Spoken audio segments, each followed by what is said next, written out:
Welcome to a new episode of the Creative Industry Insight Podcast. I'm your host, Bobby. For our second episode covering Killers of the Flower Moon, we have ILM VFX Supervisor Pablo Helman, who joins us to talk about their work on the film. Please be warned that are heavy spoilers in this episode. Without further ado, let's jump into the conversation with Pablo.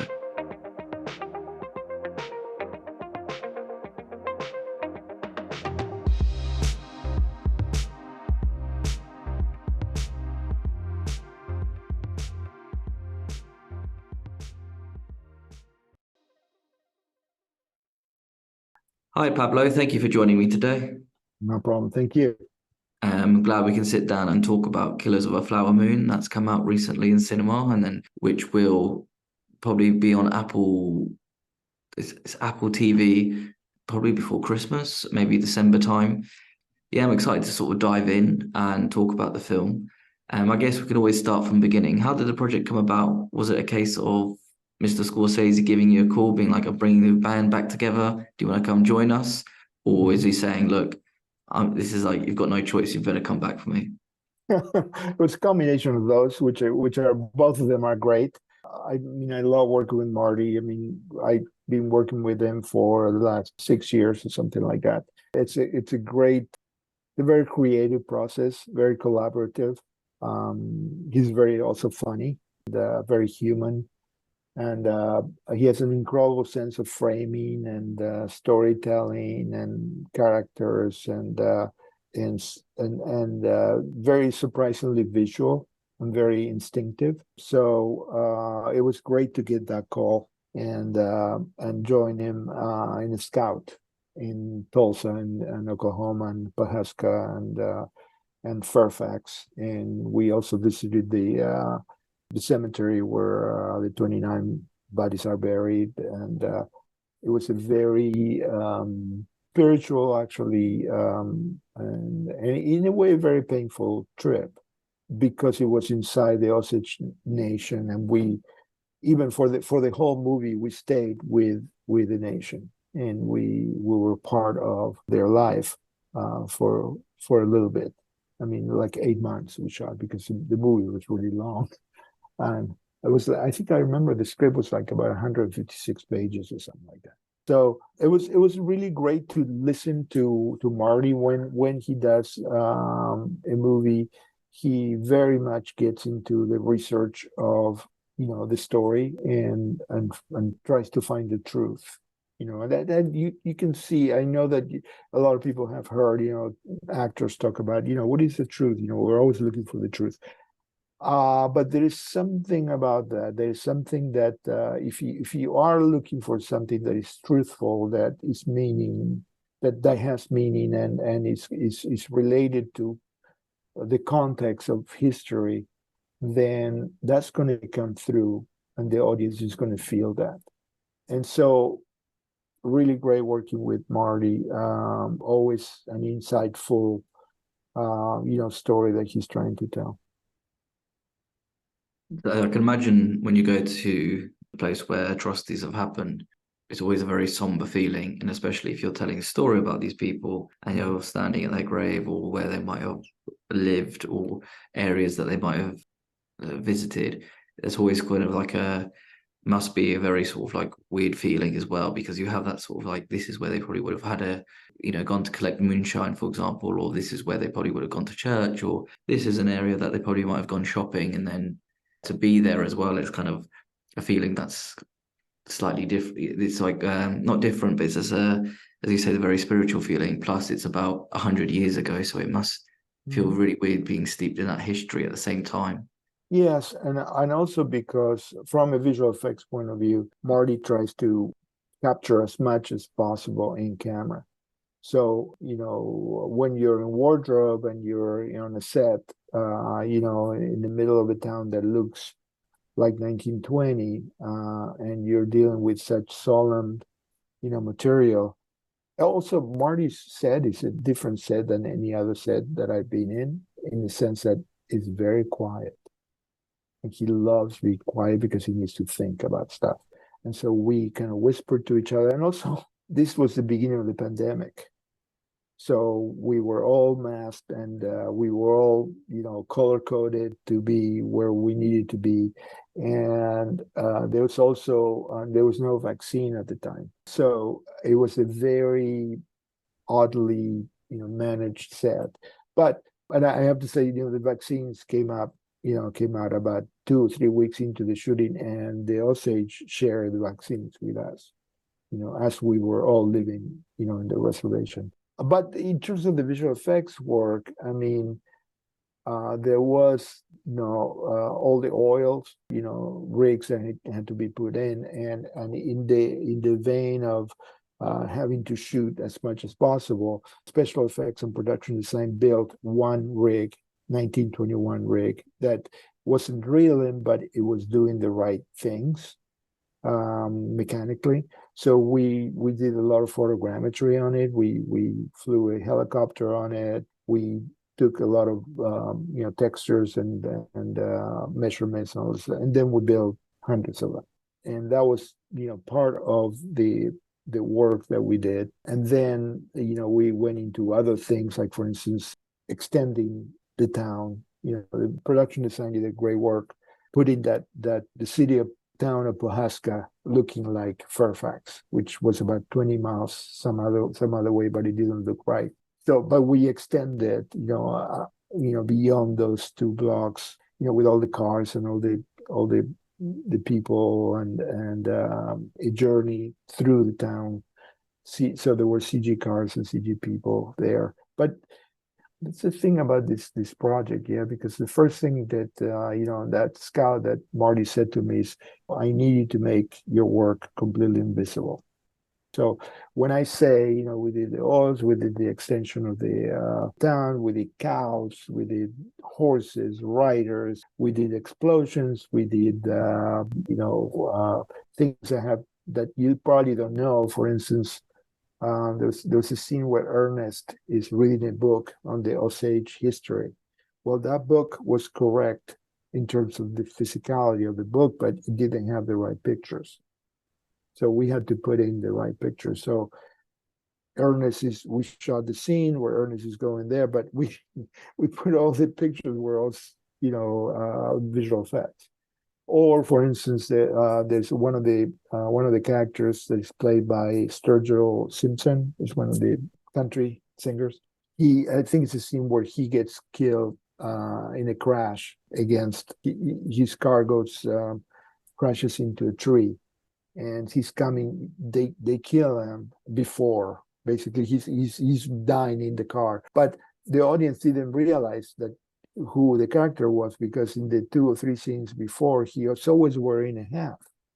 But when we shot it, because he was inside the car, he didn't have a hat. So we had to put a CG hat on him and blood, because we shot it without it. So there's all these things that are completely invisible that we had to do. That had to do with the premise at the beginning of the movie.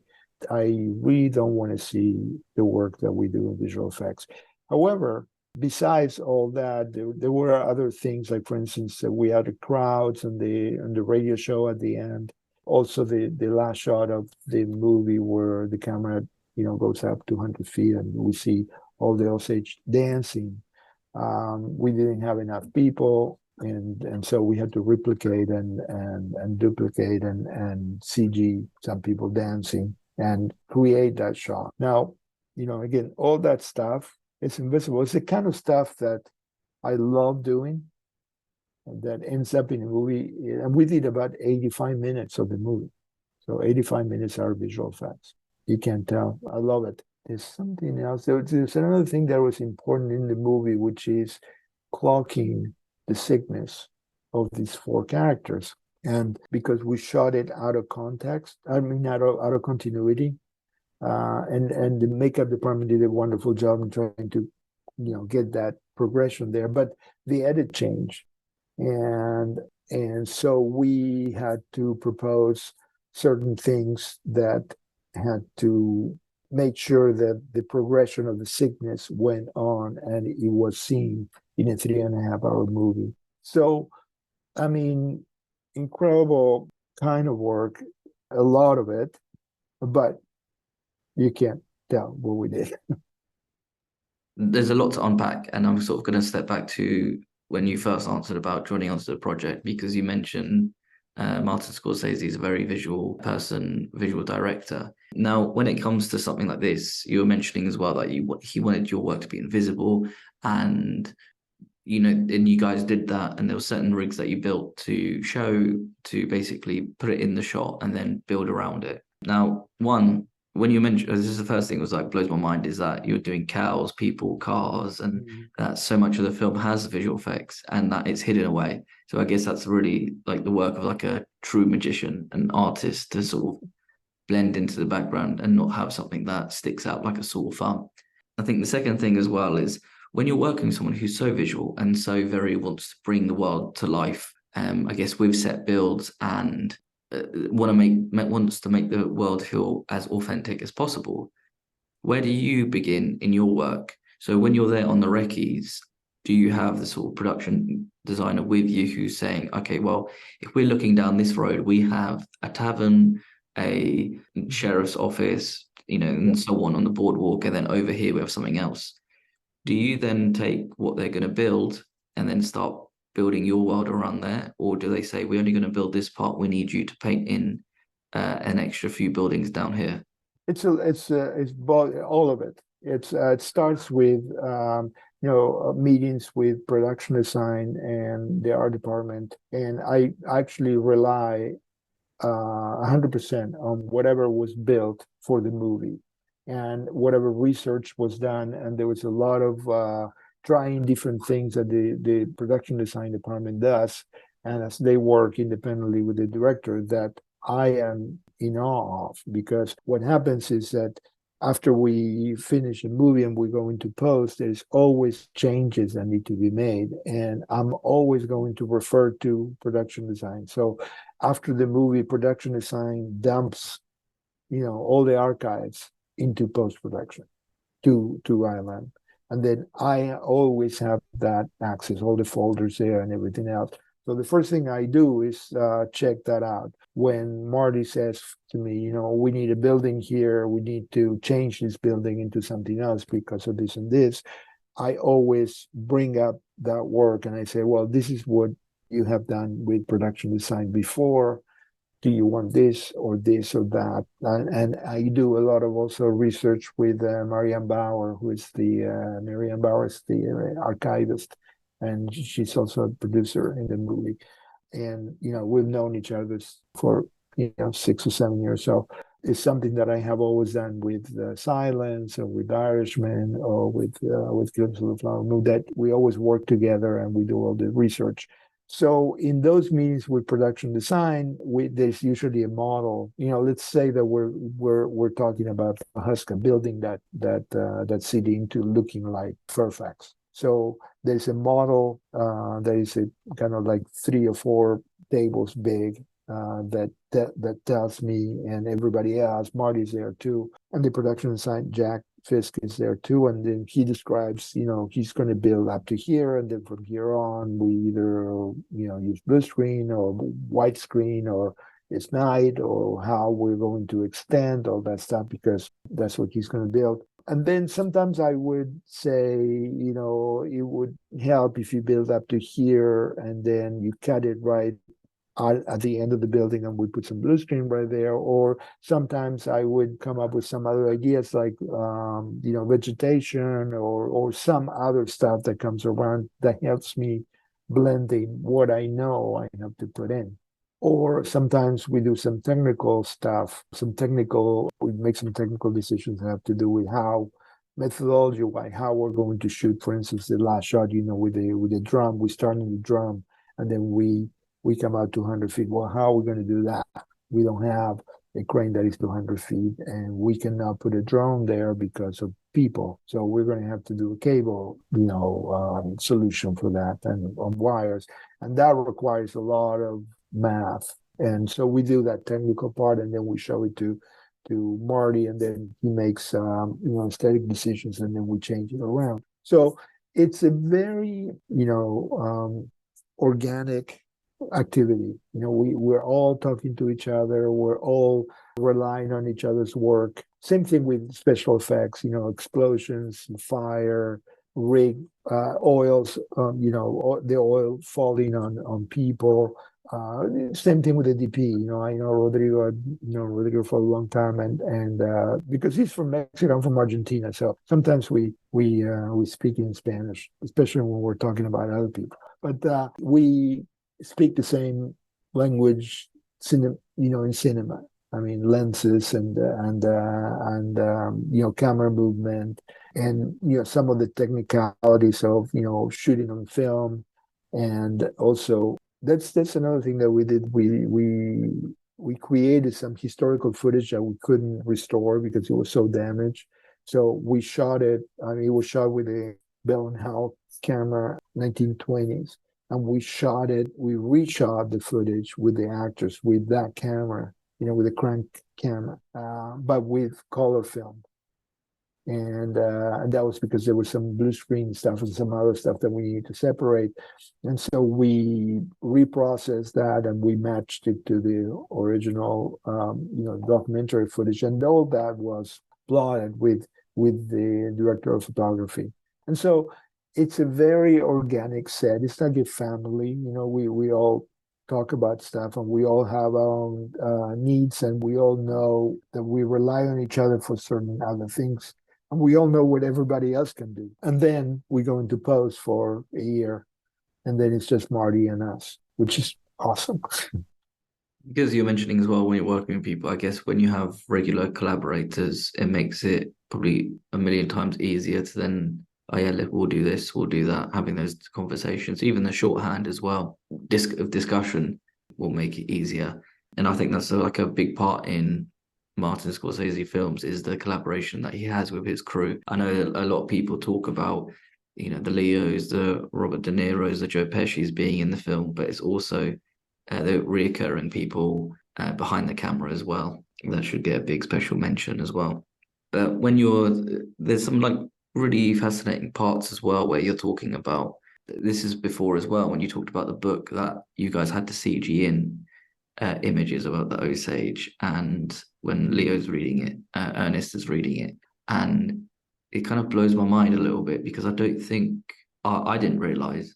I've not seen anywhere online that's realized that was all CG'd in, and it's just like, wow. Well, no, it's not because it's invisible work. I mean, but hopefully, it's invisible work that is part of the visual effects lexicon. I mean, is the range of things that visual effects does. It does this one thing that we all are familiar with and we have seen, and it also does this other thing that is completely in the opposite thing, that is completely cinema driven, content driven, that it has to be invisible, it has to match whatever we shoot. And for me, I mean, that's kind of like the definition of visual effects, is contributing to the storytelling, is also finishing something that was started on set. And that starts also with special effects and with cinematography and with performance and with, I mean, if you really think about it, I mean, what kind of tools does the director have to tell a story, right? I mean, he or she, they have a camera, they point the camera in the right direction, they decide on a lens how much you see of this. There's depth of field, there's lighting, there's performance, there's camera movement, and that's it, pretty much. I mean, well, there are, production design and wardrobe and all that stuff, but meaning the director has, kind of a set of tools to tell a story, and somebody that understands what everybody does and how to divide the work into telling that story and also communicating that story to the people that work with him. See, that's half of the battle, right there. Because it's all about communication. And it's also being succinct and efficient with the time that you have about communicating your vision. And that's something that Marty does very well. And obviously, the more you work with the same people, the more of a shorthand you get. And the more preemptively I was able to put a shot together and propose a camera and a lens that was part of the universe of the movie that he wants to make. And so So the choices are a lot better. And also the whole thing, the kind of like the through theme through all that stuff that you're talking about is trust, because because the director has to trust the people that work with him or her, because it's like a baby, right? You're just like, this is my baby, take care of it, kind of a thing. And you want to tell the same story that the director wants to. Yeah, and as like a director, that as you said, this is their baby. They want to nurture it. They want to grow and put it out in the world to let it fend for itself. But there is something that you mentioned as well. Am I right in saying this film was shot on film? Yes, that's short film. So when it comes to sort of the VFX element, with it being shot in a film, does that affect the way that you work compared to if you were shooting the film on digital? Yes, it does. It does, because it's the whole set changes when we do that. But also, there were some things that needed to be shot on digital, because it was either easier, faster, because it was too dark, and we had to open up, to a T-stop that film doesn't allow it. And in that case, I always talk to Rodrigo, and we always negotiate, what we need to do. And then at the end, I mean, I do shoot, a bunch of different passes of different science that I need, so that I can match whatever is digital into film. And so, and we always profile the lenses, and and I always talk to Rodrigo about it, and we always match it. So I don't think it's a problem, and I think it's transparent again to Marty. He's not involved in those kinds of things. For him, it's, the image is what he sees. So I guess as well, another way of trusting your crew that you'll kind of leave them to it definitely, with terms of like film stock. definitely, and you have to trust the crew that you work with, or else you can't not do the work, or else you cannot collaborate. Because if you don't trust somebody, then it's kind of like, well, there's nothing better than doing it myself. And what happens with those filmmakers is that then the product is flat, because then they can only go as far as their strengths. And then everybody has strengths and weaknesses. And if we all work together, we had no way. And also, you end up with some incredible peaks and valleys, and different colors, colors in terms of the tone of the film. And you incorporate all that into the result, and it looks like a Marty Scorsese movie regardless. That's also one thing that I always say. It's like, you can never escape what you shoot. You might be able to change a little bit of this or that, but you have made some decisions, lensing, camera movement, performance, lighting. You will never escape it. It's what it is. It has your signature in it. And I think as well with somebody like Martin Scorsese, there's been a bit of a some of his. I've been re-watching or watching films I haven't seen of his. So I think last weekend I saw Wolf of Wall Street and then The Aviator, Mm. and I think what you see as well is he understands the scope of how he wants to show the world as well. So Wolf of Wall Street, I guess, because it's not necessarily big in terms of like showing off a plane like an Aviator, or Right. in Killers of a Flower Moon showing off the oil rigs, but it's more showing that sort of the size of like how much money somebody has, and the houses or the parties and Mhm. excess that's there. And then the Aviator was like the mad scope of just the whole like swinging the roaring 20s, sorry, and then the war and somebody building these planes and showing off these planes, and then Yeah, but it's also, even though it's called The Aviator, it's about that character. It's about seeing that character go down, and all the world that is around that person is part of the story. But it's mainly about that. I mean, I talked to Marty a lot about lengths. How long the movies are. Like for instance, in Irishman, we had a conversation, and I said, do you think do you think it's too long? And he said, well, I fall in love with the characters, and I want to be with them, and I want to show the arc, and that stuff. And I think, as as Marty has more experience and more experience in life, he's taking his time to tell a specific story because he knows what that is. Maybe a person that is not as experienced will tell a story faster. But it's like Marty needs the audience to understand, do you hear me? Do you understand what I'm saying? And it's like a book or a way you explain something. You say it in one way, then you say it in another way, and then you say it in another way, just so that you understand my point, especially when it comes to human nature. And why did things have to happen that way? And what was the progression of things? Or what wasn't? Or you think it's this, but it's not really this, it's this other thing. It's this thing about ambiguity that he brings into all the work that he does, not only in the camera work and the performances, but also in visual effects. Like for instance, the shot of a car going into this field.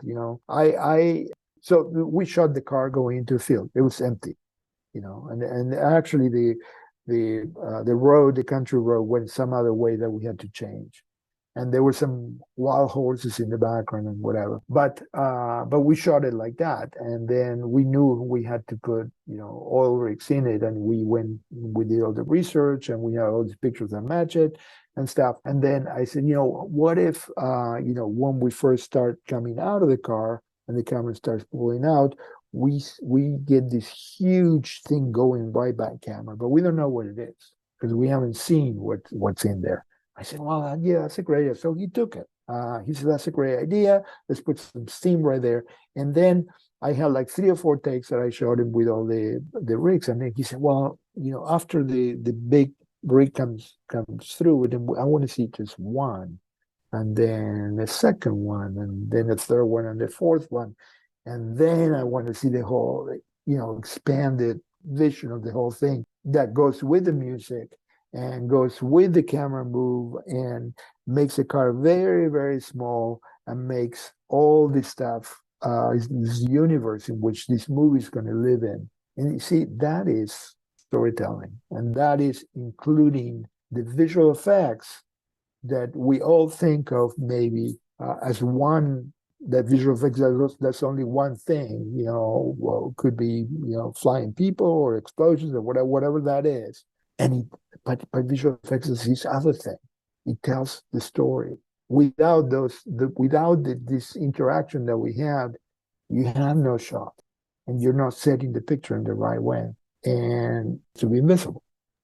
This might be a slight sort of tangent, but because you were mentioning as well, like how it feels like a lot of times, like VFX is being people leaning, or leaning might be a slight a nicer word of saying on it, but like leaning on VFX to create a lot in people's films. And I think instead of thinking of it as a storyteller's like an aid, they're sort of using it more to sort of really crack up scenes. In your experience, because you've also worked on something like Jurassic Park, where as a kid seeing that film, it was like, oh my gosh, these are real. These look so real. I know they had animatronics as well, but there was a mixture of blend of the two. Do you feel that like sometimes with VFX that it's overused, that people kind of are using it more as a crutch, not to help them in their storytelling, but just to them cover up certain things in the scene? Yeah, I mean, I do, but I think it's all about what you do with visual effects. Visual effects is just a tool. It's like it's a brush. It's like a painter that has a black, a completely blank canvas. And first, this person sketches something with one brush, and then brings this other brush and gives it some texture and some different colors. And but it's about how that person uses those tools. So yeah, sometimes some people use one tool to do one thing, but it's going to look like that. It's going to look like you're using only one device. And can you do it? Can you build a building with a screwdriver? Yeah, you can. But it's gonna look like you use only the screwdriver. So my point is that all about the filmmaker and how that person sees, the art that they're making, and is it really art? or is it motivated by something else? Nothing wrong with that. It's just that it's not, having worked with Marty, I mean, you get into this idea that there is no compromises, that there's a vision, and there's a singular vision that we all are part of, and that when we're done, there is the editing process and the visual effects and whatever that is, and the color timing and all this other stuff. But that there is one vision, and that we're all coming up with some very strong content that has a lot of art. And when I say art, I mean a lot of heart that went into making that movie, and that I have a feeling that Marty is very aware of the audience in a good way. I mean, a lot of people say, if you wouldn't have an audience, would you have art? And I think there is no art without an audience, because as an artist, as somebody that creates art, you become the audience very quickly, because you're drawing something, or you're sculpting, or you're doing something, and then you stop for a second, and then you look at it, and then after that, then you make adjustments. Well, when you looked at it, you are the audience. And so in Marty's case, it's like that. He is creating, and he takes a step back and looks at how he feels about what has been created. You're right. Can there be art without an audience? And then, because who can see the art and then judge art, or have a comment on it if no one sees it? But then also, with like film as like a visual medium, it's another thing of like, what can we show the audience and see what we can tell them and what we can convey in this 20-second scene where not necessarily any dialogue's being told, but we can just then pluck the audience away from their seat and put them bang right in the middle of this oil field and see how they feel and connect to what's going on. Yeah, and I think also Marty has an incredible sense of vocabulary with the visual literacy with the camera.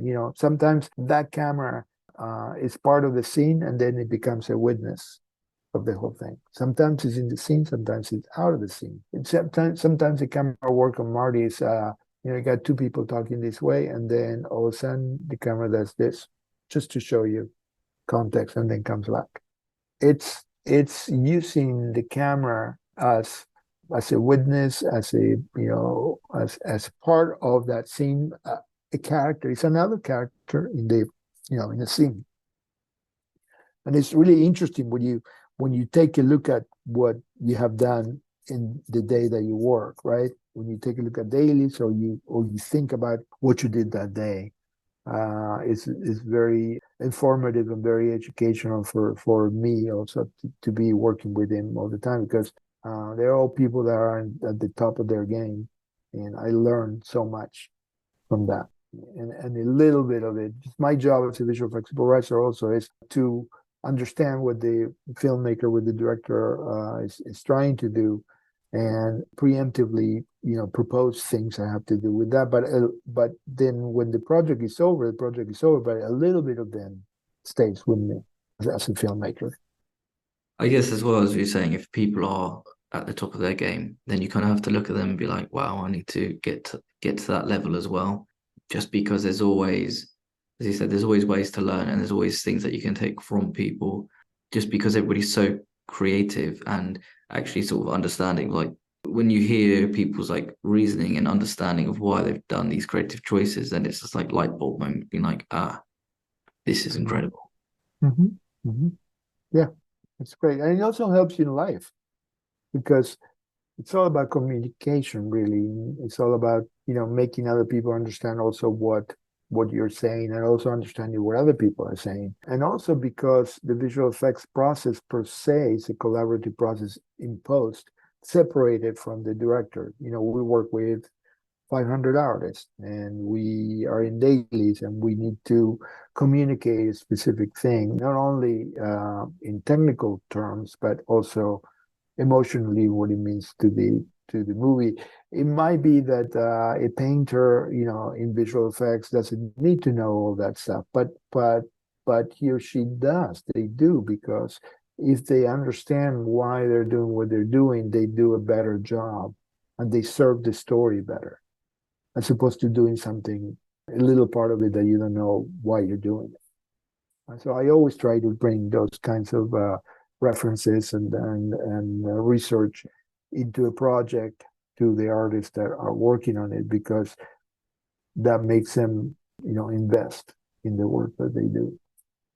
Yeah, I think that's another thing is like as a supervisor, you oversee so many people as well.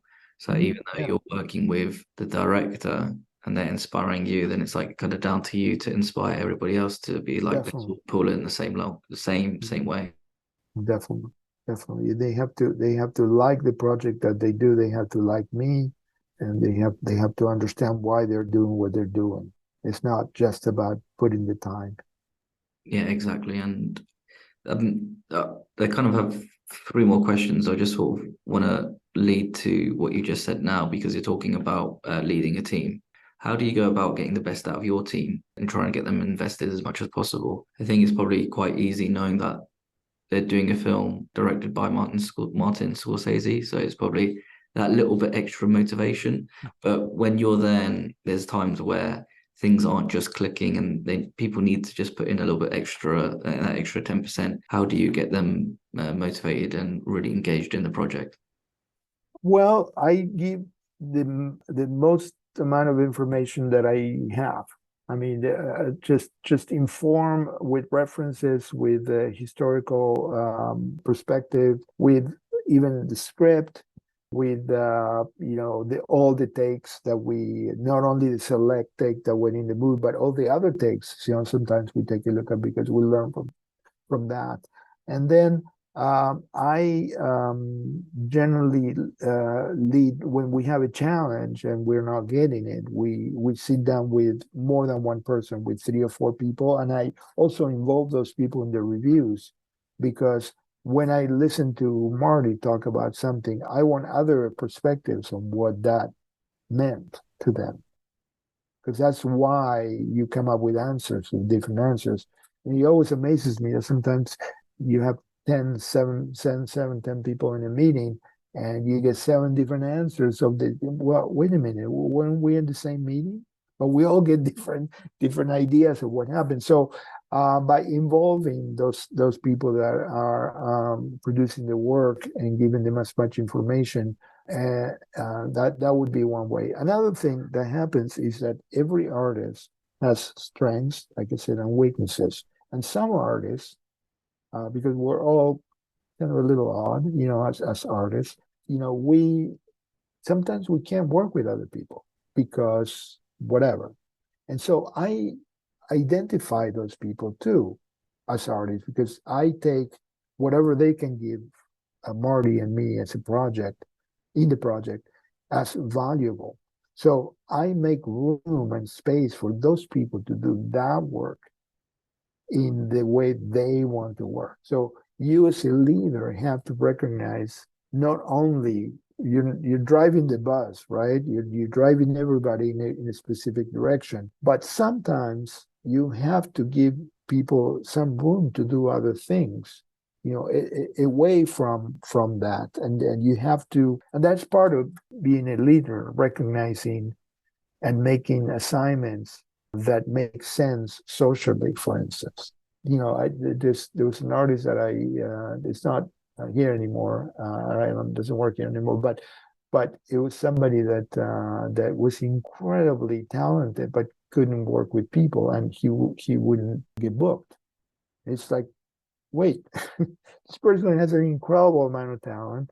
It is my job as a supervisor to provide opportunities for this person to, enrich the project that I'm working on. And so I would always take those challenges in. And I rather work with people that have the right sensibility aesthetically and artistically than somebody that is completely technical, that cannot either work with other people or be completely into the technical part, because the technical part could be taught, but the sensibility, the artistry, is something that comes, with that person that is well.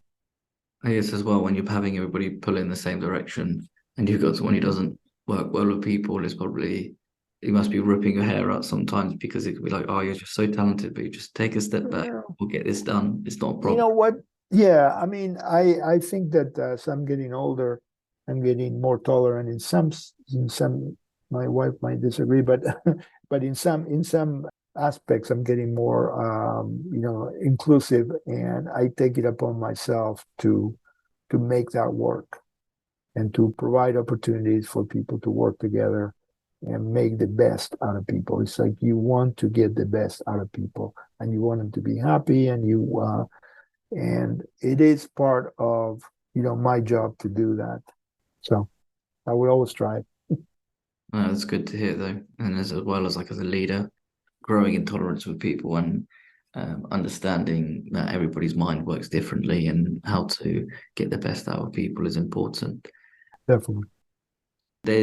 So just for my penultimate question as well, you were going back before, you were talking about the oil rigs and how you talked to a production designer, Jack, about building it, and then the important thing is like the mechanics of it, not necessarily the look of it. But then also you were mentioning about oil, and I just want to sort of check with the mechanics side of it, how important is it that it moves in a certain way so that you can capture it and work around it?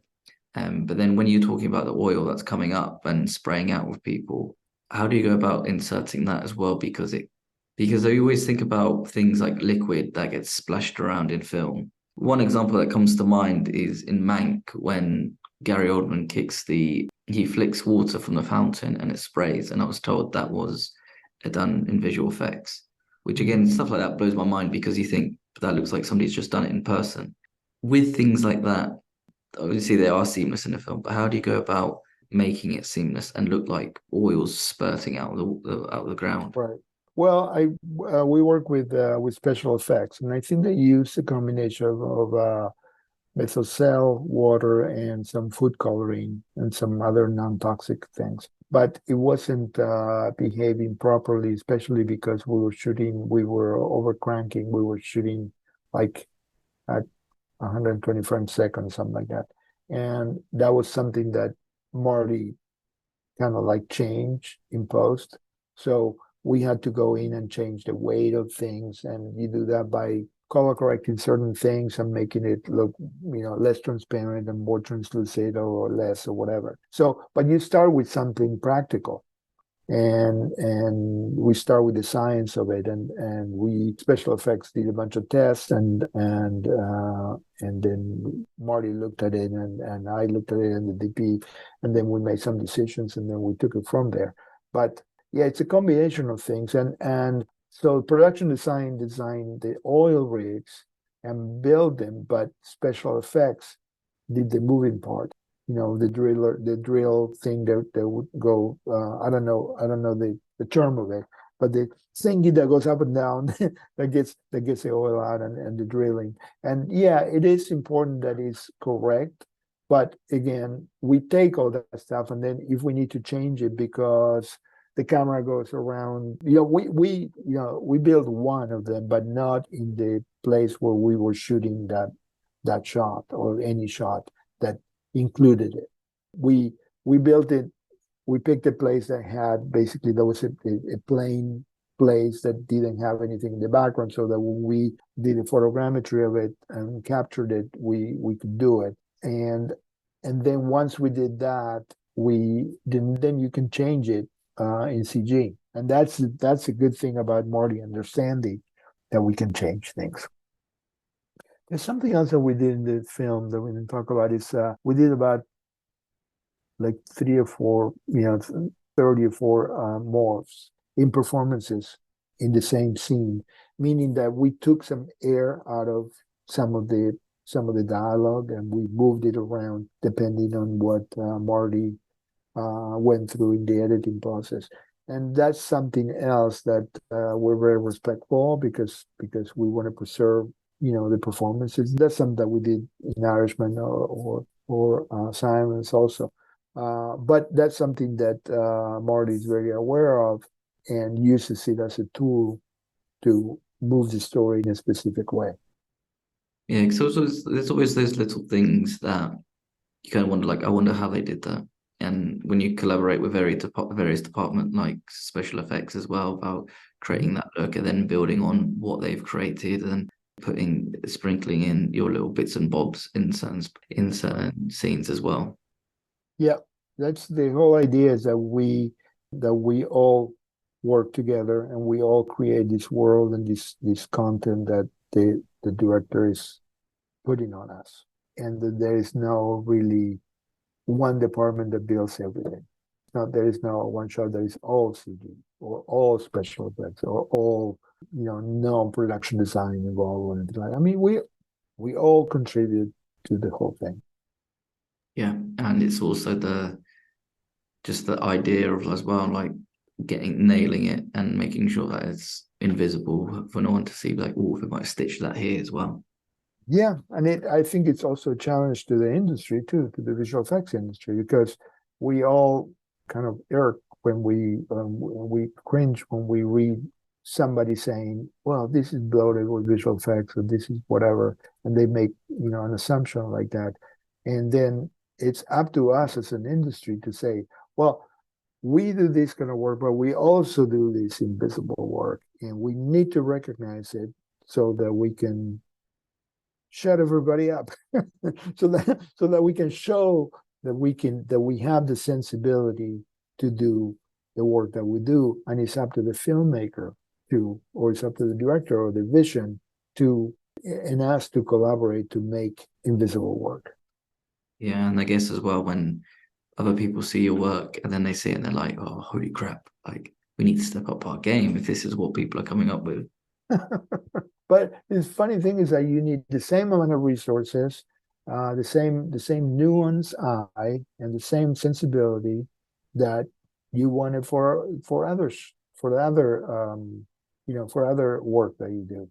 It's always about making it look real and marrying it to something that you shot, and listening to those kinds of things.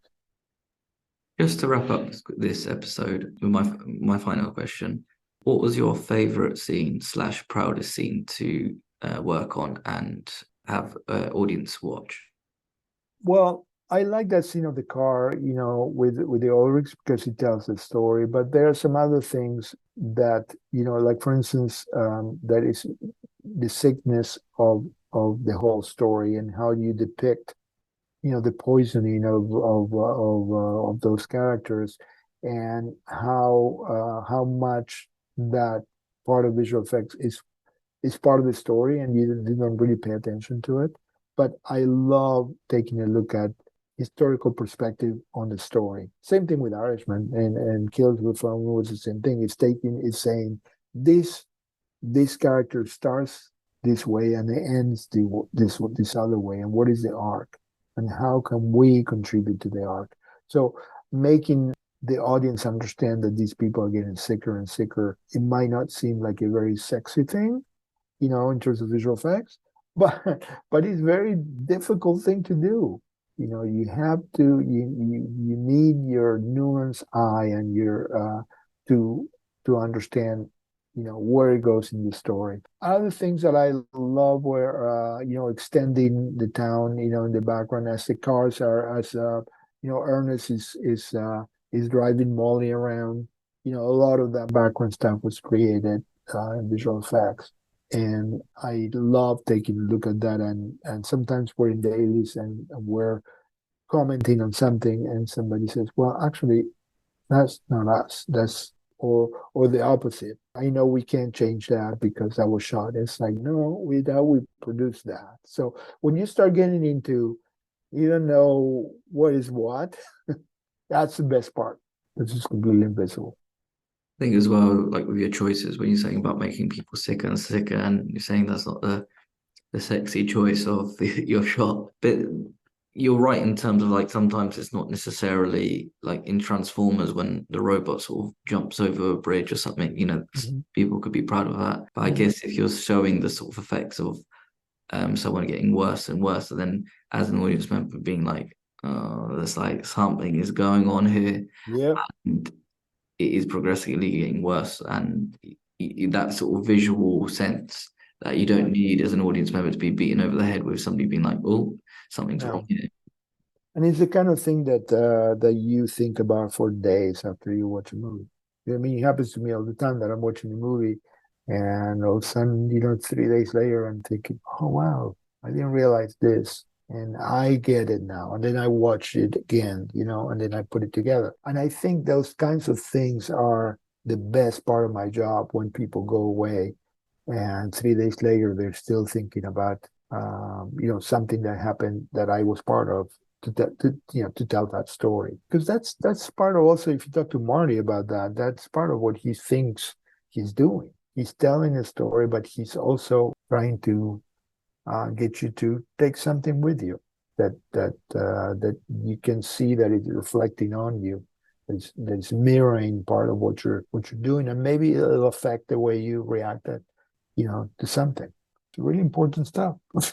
Yes, 100%. And there's always a lot to take away from those human stories, even if it's not just films by Mr. Scorsese, but other human elements of human stories that people create. And I feel like that's something that in film is more important than ever now. And sort of going into those world of people and seeing how other people live and taking something away from it.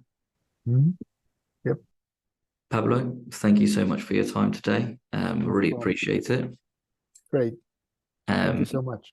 no, thank you. Killers of a Flower Moon is still in cinemas, or go out, watch Pablo's work, enjoy it and savor it. See if you can see any of the invisible stitches that he's put in and enjoy it. Thank you again, Pablo. Take care. Take care. Bye-bye.